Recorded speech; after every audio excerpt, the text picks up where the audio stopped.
Salve rapaziada, tudo bem com vocês?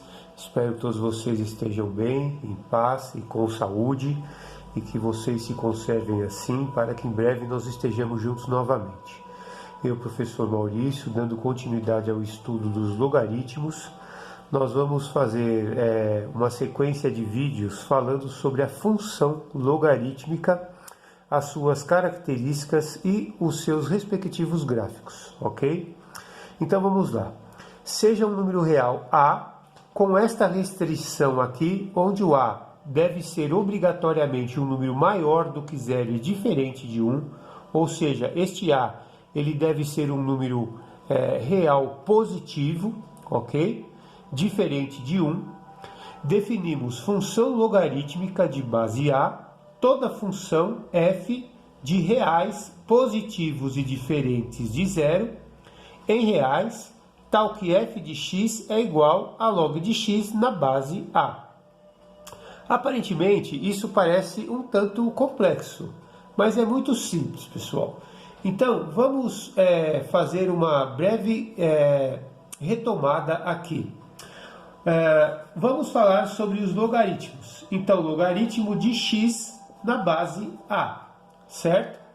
Então, esse logaritmo de x na base A, eu tenho que o A é chamado de base do logaritmo, o x, no caso, é chamado de logaritmando, e eu vou colocar aqui na frente um y. Por que eu coloquei y? Porque agora nós vamos trabalhar com a função logarítmica. Então, tanto faz eu escrever f de x como y, ok? Então, y ou f de x é a mesma coisa. Então, voltando, o A é a base do logaritmo, o x é chamado de logaritmando e o y é o logaritmo. Como que eu faço para determinar, para resolver o logaritmo? Eu faço assim, ó, que a base elevado ao logaritmo é igual ao logaritmando. Lembram disso? Então eu tenho que a elevado a y é igual a x, certo?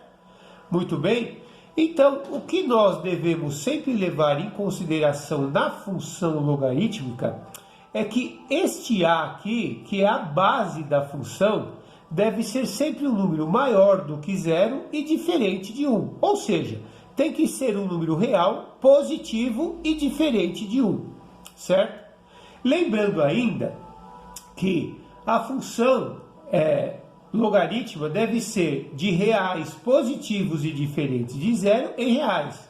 Ou seja, este primeiro conjunto aqui, ele é o conjunto do domínio da função.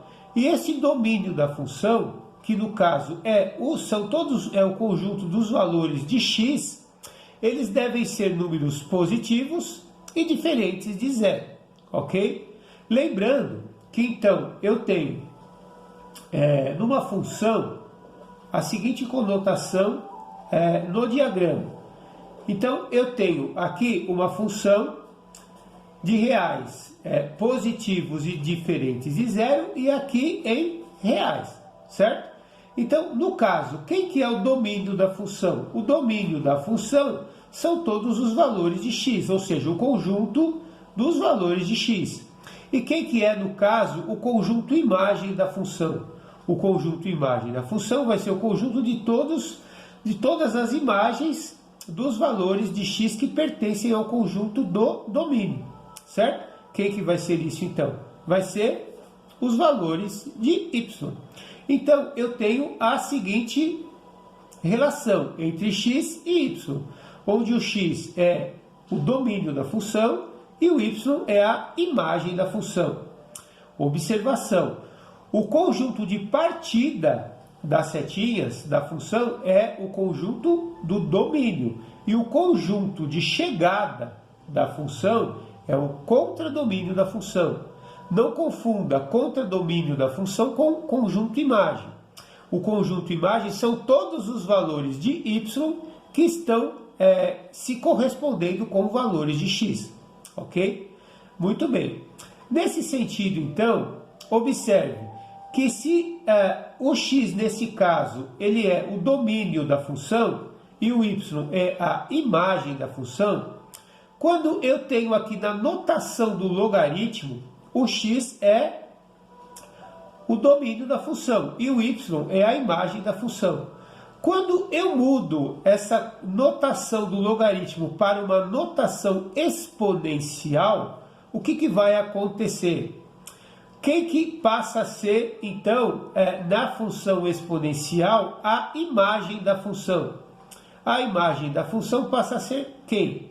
A imagem da função passa a ser o x. Então, neste caso, eu tenho uma função inversa. Porque lembrando que toda função exponencial é aquela função onde o expoente da função é a variável independente. Ok? Então, neste caso, a função logarítmica é a função inversa da função exponencial. Beleza, pessoal? Então, exemplos de função logarítmica. Lembrando sempre que o a, que é a base da função logarítmica, deve ser sempre um número positivo e diferente de 1. Ou seja, um número maior do que 0 e diferente de 1. Beleza? Então, exemplos de função logarítmica. Por exemplo, f de x é igual a log de x na base 2. Observe que neste caso aqui, a base a é um número maior do que 0 e diferente de 1. Vamos pegar, por exemplo, uma outra função logarítmica, onde eu tenho, por exemplo, log de x na base 1/3. Observe que esta base aqui, que é o valor do a, é um número maior do que 0 e diferente de 1, certo? Ele está compreendido entre 0 e 1. Então, no caso, esta função logaritmo log de x na base 1/3, ela se define, porque a base da função, que é o valor do a, tem que ser um número maior do que 0 e diferente de 1. No caso, 1/3 está dentro dessa restrição, porque ele é um número maior do que 0 e diferente de 1. Eu posso ter ainda uma função f de x igual a log de x na base raiz quadrada de 5. Por exemplo, a raiz quadrada de 5 é um número irracional, mas é um número positivo e diferente de 1. Ok, pessoal? Então, esta primeira videoaula, nós vamos tratar somente disso, sobre a função logarítmica, sobre a sua definição. Nas próximas videoaulas, nós falaremos sobre os seus respectivos gráficos e suas respectivas características. Ok, pessoal? É isso aí. Espero que vocês tenham entendido. Fiquem bem, fiquem com Deus e fiquem em paz. E até a próxima. E muito rock and roll. Yeah!